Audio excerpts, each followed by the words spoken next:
Something we may not give much thought to, but some say it is a public safety crisis looming. Our jails are becoming packed with mentally ill patients. Tonight, Rebecca Medina goes in depth and reveals how the rising cost is draining taxpayer dollars, and jails may simply be forced to put some of the most violent inmates back out on the streets. Rebecca? Jameson, we're talking about the most severe cases of mental illness. We're talking about psychotic criminals the county jail can no longer afford to treat and house. We've blurred their faces to protect their medical privacy, but you're about to see a very clear picture of a world many of us know little about. People are changing. Their faces are changing. Go put your clothes on. Put them on. Have you ever tried to hurt yourself? Yeah. What have you tried to do? Hang myself. These are the faces of the psychotic, schizophrenic, personality disorders, and more. These are the faces of the mentally ill. Jumping off the sink, cutting their arm, eating their feces, displaying behavior that poses direct harm to themselves.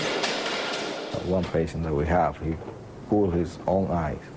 That really caught me the attention. I mean, he was very psychotic, and he pulled his eye with his finger.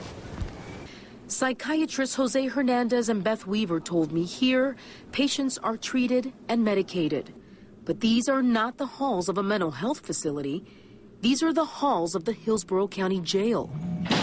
As community mental health resources have diminished and dried up as a result of funding and other challenges, we're seeing more and more of these men and women coming into the jail system.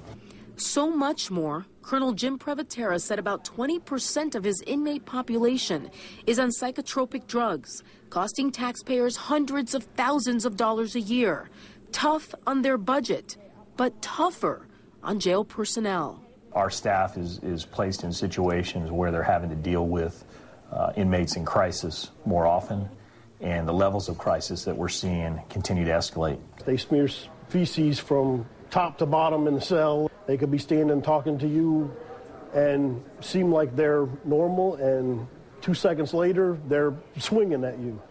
Deputy Chuck Miller works the psych pod at Orient Road, the same pod where a deputy was attacked last year, only to be rescued by inmates.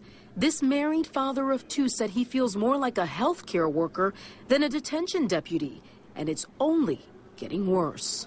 It's not fair to our staff and our deputies to continue to expect them to be mental health workers. They're not mental health workers, and we can give them training, but we can't train them to the level of psychiatry that's necessary to deal with these individuals.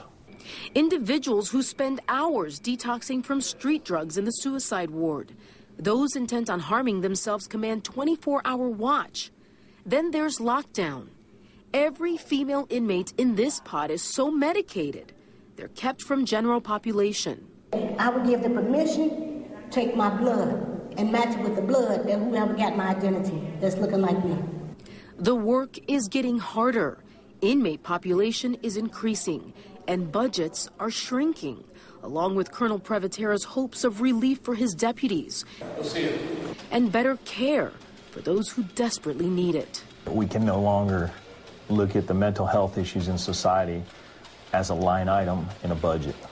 We can't just look at a spreadsheet and decide that an item related to mental health costs too much money. State officials are considering cutting dollars that fund the only county mental health facility.